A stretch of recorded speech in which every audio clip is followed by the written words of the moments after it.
Cristo Jesus, a graça e a paz esteja convosco hoje e sempre. Estamos iniciando mais um Palavra de Deus para hoje. Hoje, dia 25 de novembro de 2020, já está se indo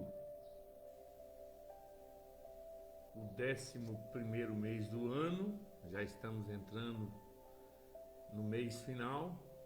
E estamos aqui para apresentar mais uma vez, falar da Palavra de Deus. Antes eu quero te pedir para que você se inscreva no meu canal Luiz Melquiades Júnior, Palavra de Deus para hoje, no YouTube. Se inscreva, deixe seu like, compartilhe, curta e divulgue, me ajude a divulgar a Palavra de Deus. Nós precisamos de falar da Palavra de Deus. Vamos pedir para que o Senhor fale conosco nesta noite. Tarde e noite, na realidade. Clima bem quente aqui em Colina. E hoje nós vamos falar de nada mais, nada menos que Jesus Cristo. Quem é Jesus Cristo? Jesus Cristo dividiu época. O seu propósito, através da sua vida, ensinos e milagres, sempre foi revelar a verdadeira vontade de Deus da forma correta, sem parcialidade, religiosidades ou fundamentos humanos.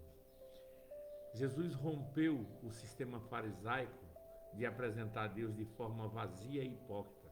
O Senhor sempre revelou um profundo compromisso com a verdade, sendo Ele a própria revelação da verdade. Por isso eu vou falar algumas verdades sobre o Filho de Deus que são fundamentais para a compreensão de quem Ele é. Quem é Jesus Cristo? Jesus Cristo, Ele é o Filho de Deus.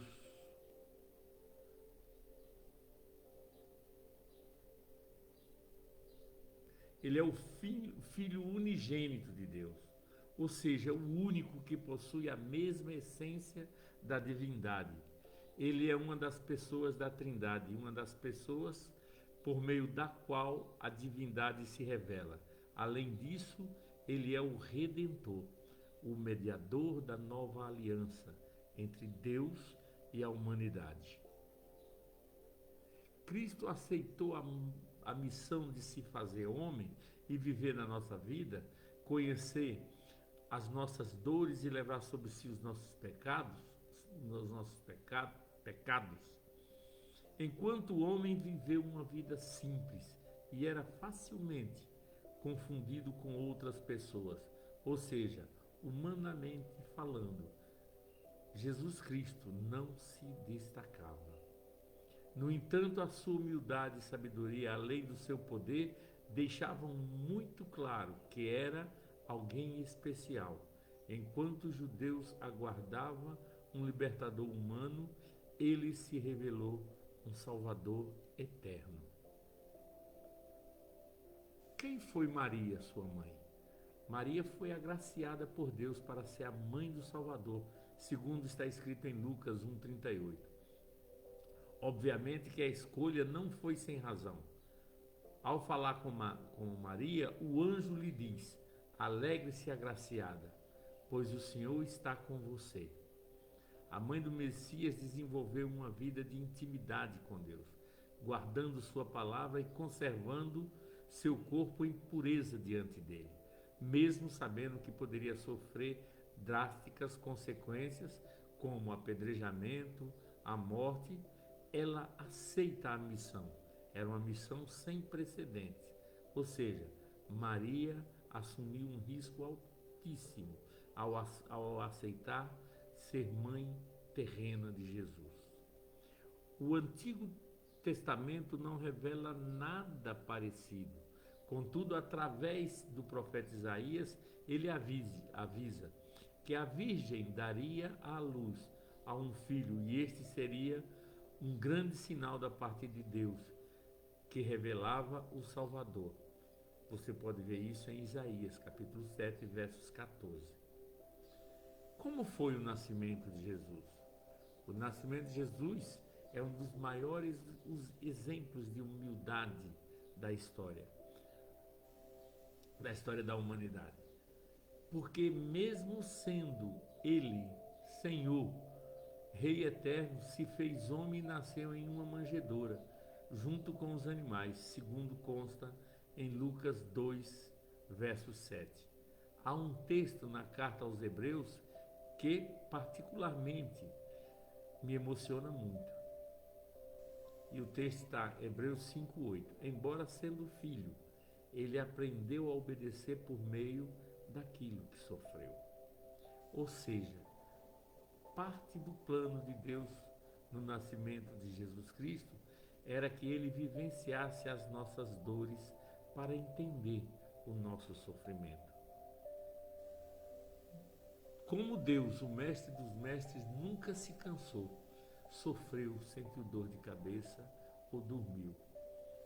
Isso só se tornou possível quando ele começou a ser gerado pelo Espírito Santo no ventre da humilde Maria. Seu primeiro choro, sua primeira respiração foram em um ambiente cercado por feno e animais, em uma manjedoura. Ali, o Deus eterno se fez homem. A origem do seu nome, do nome de Jesus, comum. Assim pode ser definido o nome de Jesus. Como José, Diego, João estão para os nossos dias, Jesus estava para aqueles dias.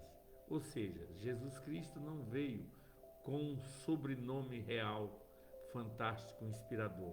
Ele veio com um nome simples, como o meu e como o seu, segundo está em Lucas 1:31. No entanto, não se confunde com a descrição do nome. O que não se confunde com a descrição do nome é o seu poder, conforme está em Filipenses 2, do 9 ao 11. Este é o nome que está sobre todo o nome. A ele se sujeitam enfermidades, demônios, principados, potestades e tudo quanto pedirmos ao Pai em nome de Jesus, nos será concedido. Vamos falar dos milagres de Jesus. Os milagres de Jesus foram e são um grande marco na sua vida e ministério, conforme descrito em Atos 10:38. É algo sem precedente. Nem Moisés, nem Elias, Eliseu e todos os outros profetas foram tão agraciados por Deus com tantos milagres. Eles têm um propósito de revelar o Filho de Deus, manifestar a misericórdia e a vontade do Senhor para a humanidade e levar o perdido a crer, conforme João 4:48. O ensino de Jesus. O mestre ama ensinar. Mateus 5:1 e 2 descreve bem isso. Ele observava a multidão e ficava movido de compaixão por elas, por serem como ovelhas sem pastor, conforme Mateus 9:36. A doutrina ministrada por ele era um sentido macro, marca a história da humanidade e são fundamentos da sociedade ocidental, sendo o alicerce da fundação das maiores nações do mundo. Todos os países de primeiro mundo que estão no topo há mais de 30 anos têm na sua história as lições do Senhor como fundamento de sua construção. No campo individual, a mensagem de Jesus é responsável pela transformação de bilhões de vidas ao longo desses 2 milênios. E as parábolas de Jesus? O ministério do Filho de Deus foi e é revolucionário. E um dos elementos para que ele utilizou nas suas ministrações foram as parábolas, conforme podemos ver em Mateus 13:34. Elas são um clássico na literatura mundial, traduzidas em diversos idiomas e temas de inúmeros sermões. Elas têm o poder de trazer verdades realmente profundas, com a linguagem simples e apresentando figuras do dia a dia do povo que as ouvia. Em nossos dias elas continuam sendo relevantes, assim como toda a palavra de Deus, e tem o poder de enriquecer não apenas o nosso conhecimento, mas também o nosso comportamento. Como foi a transfiguração de Cristo? A transfiguração é um dos episódios que confirmam que ele é o Filho de Deus, conforme Mateus 17:2. No momento em que Jesus Cristo está orando, em companhia de Pedro, Tiago e João, uma nuvem os cerca e o corpo dele se torna glorificado. Em seguida, aparecem Moisés e Elias, os representantes da lei e dos profetas, que começam a conversar com o Senhor e a consolá-lo, pois em poucos dias ele seria preso e morto. Ao final, uma voz de dentro da nuvem, a voz de Deus Pai, pode ser ouvida declarando: "Este é meu filho amado, em quem me agrado. Ouçam-no." Mateus 17:5 descreve esse episódio. Os discípulos ficaram aterrorizados, mas foram testemunha de um dos maiores fatos e de um dos fatos mais importantes da história.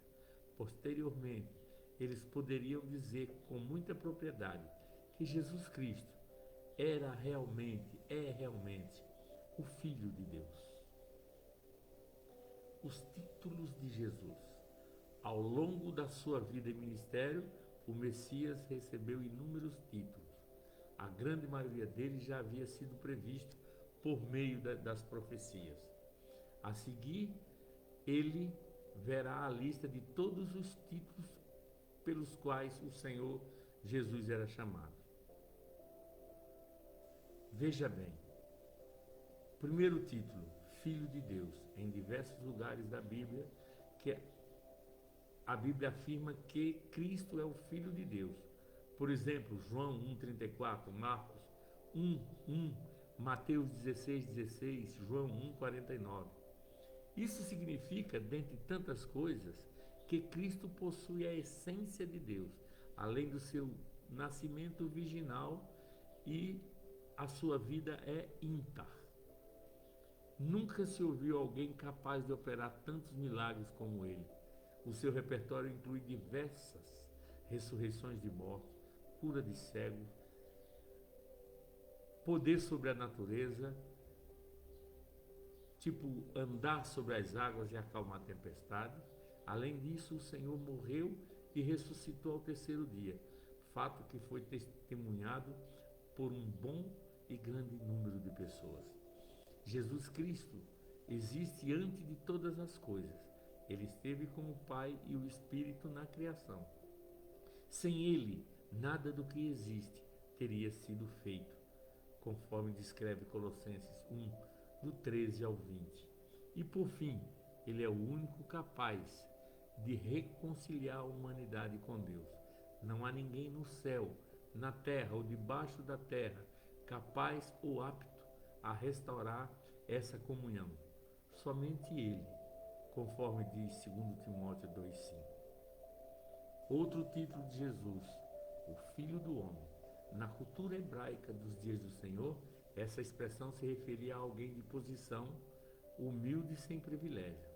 Na Bíblia, a expressão Filho do Homem aparece cerca de 80 vezes, fazendo referências a Jesus Cristo, conforme Lucas 22:69.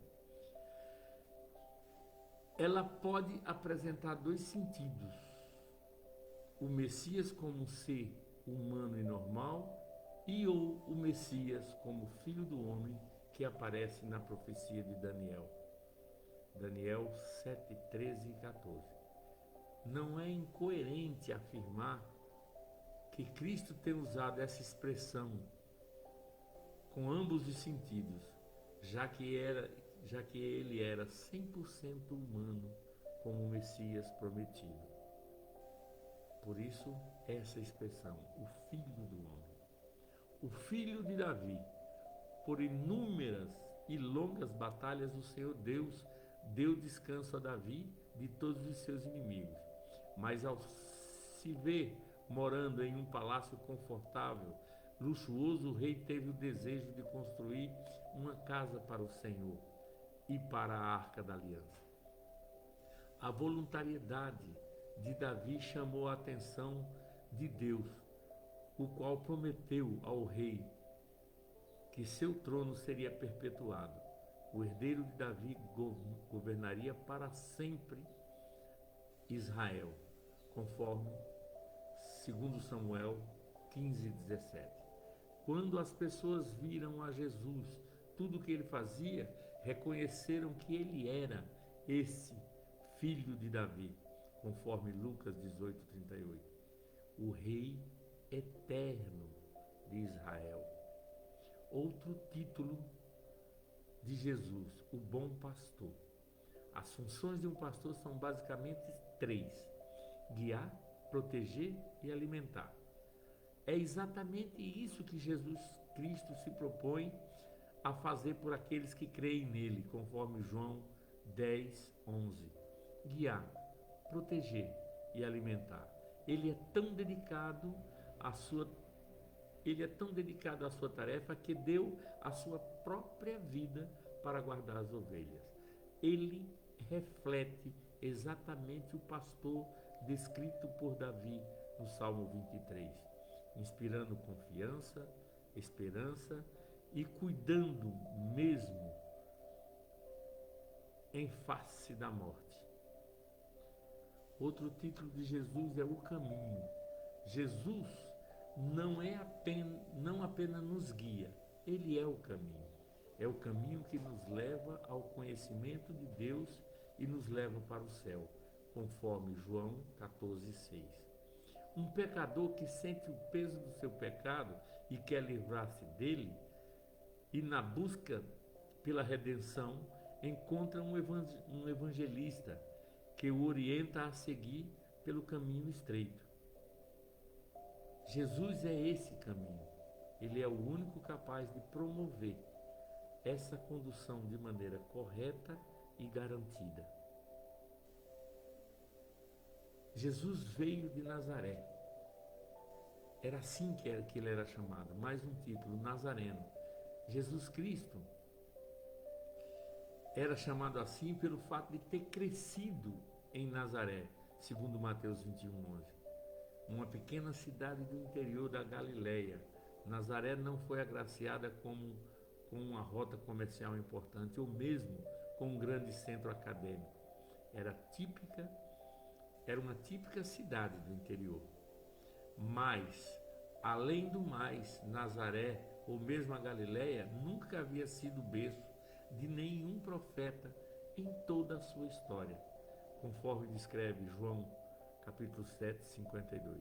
Por esse motivo, ao longo do tempo, ele era identificado como Jesus de Nazaré, e ainda hoje bilhões de pessoas o reconhecem desta forma. Por que só ele salva? Jesus Cristo é o único capaz de salvar a humanidade, porque ele é o unigênito do Pai e, mesmo se tornando homem, não cometeu pecado. Com isso, ele se tornou o mediador de uma nova e superior aliança, conforme Hebreus capítulo 5, dos versos 6 ao 9, do verso 7 ao 9. Seu estilo de vida piedoso, intercessor, amoroso, nos apresenta um Salvador completamente comprometido com a nossa alma e bem-estar interior. Vamos falar da dor do Getsemane. O Getsemane é um momento decisivo no ministério de Jesus Cristo. Ele sente toda a pressão de carregar o pecado da humanidade sobre si. Por um momento ele chega a pedir ao Pai que o livre desse sofrimento. O seu suor se transforma em grandes gotas de sangue. Cristo une a oração e lágrimas para pedir força a Deus, pois os seus irmãos, amigos e apóstolos estavam dormindo cansados e não perceberam o sofrimento do seu mestre. No Getsemane, o Senhor nos dá um exemplo extraordinário de submissão a Deus e amor ao próximo, porque aquilo que lhe causou imensa dor é a causa da nossa redenção. E a dor da crucificação? A morte de Jesus é o término da sua missão. Não em vão que antes de entregar o Espírito ele declarou: está consumado. Na cruz do Calvário ele levou todas as nossas dores, os nossos pecados, nossas culpas, nos tornando aceitáveis a Deus. A crucificação era a forma de morte mais humilhante a qual o homem podia ser submetido. O condenado à cruz era considerado um maldito, desgraçado, e para piorar a dor do Filho de Deus, por um instante, ele se viu longe do Pai. Isso aconteceu porque Deus não tem comunhão com o pecado. Na cruz, o Senhor Jesus se fez pecado por todos nós. A morte de Cristo na cruz fez com que o véu do templo se rasgasse de alto a baixo, significando que o caminho para Deus estava aberto, mas só pode ser trilhado em Cristo Jesus. Depois disso veio a ressurreição. A ressurreição de Cristo, ao terceiro dia após a crucificação, confirma a sua vitória sobre o pecado e sobre a morte. Além disso, ao ressuscitar, o Senhor recebeu toda a autoridade no céu e na terra sobre as questões celestiais e humanas. Cristo é o Senhor. Tudo é feito por Ele e para Ele. Após a ressurreição, o Senhor recebeu o nome que está sobre todos os nomes, ou seja, Ele é o Rei dos Reis, o Senhor dos Senhores. A volta. Jesus Cristo não nos abandonou após o cumprimento da sua missão à terra. O contrário é verdade, ele prometeu que estaria conosco todos os dias até o fim dos séculos. Acrescentou também que voltaria para buscar seus irmãos e irmãs. Seu retorno é um evento aguardado por todos os seus servos. Quando isso acontecer, o reino de Deus será plenamente estabelecido e a vontade de Deus governará para sempre. Não tem como não falar do arrebatamento da igreja, que se dará por ocasião da primeira volta de Cristo. Esse evento pode acontecer a qualquer momento. E quem sabe, enquanto você lê, enquanto você assiste ou lê uma passagem da Bíblia, porque a duração é de um piscar de olhos, ou seja, em milésimos de segundo, de acordo com o texto bíblico de 1 Tessalonicenses 4, 13 ao 18, os que estiverem mortos ressuscitarão primeiro, depois os fiéis que estiverem vivos serão arrebatados. Após isso, nunca mais haverá para os santos choro, nem dor, nem clamor. O Senhor enxugará dos nossos olhos toda a lágrima. Vamos falar do anticristo. O anticristo, de acordo com os estudiosos, é um líder mundial que surgirá após o arrebatamento da igreja e promoverá um equilíbrio jamais visto em toda a terra e que terá a duração de cerca de 3 anos e meio. No entanto, antes mesmo dessa aparição, o espírito do anticristo já habita na terra, conforme 1 João 2, 18 e 1 João 2, 22. Ele se revela contrário a tudo que promove o Evangelho de Jesus e o seu reino. A função e propósito do anticristo é promover o reino das trevas. Dessa forma, tudo que puder usar em seu benefício em todas as áreas, ele o fará. O amor de Cristo. Como vimos, o amor de Cristo é dedicado e incondicional. Por nos amar, ele sofreu humilhações, vergonha e dor, jamais vista. O Senhor ordenou aos seus discípulos que, da mesma forma, como Ele nos amou, nós deveríamos amar uns aos outros. Sendo assim, não podemos mais viver em pé de guerra um com os outros. Ao contrário, o Senhor, através do seu Espírito, quer promover a unidade e a comunhão da igreja. E eu te afirmo, Jesus Cristo te ama. Acredito que não resta mais dúvida quanto isso. Não há nada, nem ninguém, ou mesmo circunstância, capaz de provar o contrário. Basta nos ler Romanos, capítulo 8, do 37 ao 39. O amor do Senhor não é demonstrado com palavras apenas. Ele pode ser visto, comprovado. Seu amor é palpável, não é uma lenda. Desfrutar esse amor é algo que está à disposição de qualquer um. A única exigência é que você creia nele e o receba como Senhor e Salvador da sua vida. Depois de tudo isso, nós concluímos que Jesus Cristo é a pessoa mais importante da história da humanidade. Antes dele não se viu e após dele não se verá alguém semelhante em poder, majestade e glória. Ele é o único capaz de promover a reconciliação entre a humanidade pecadora e o Deus eterno.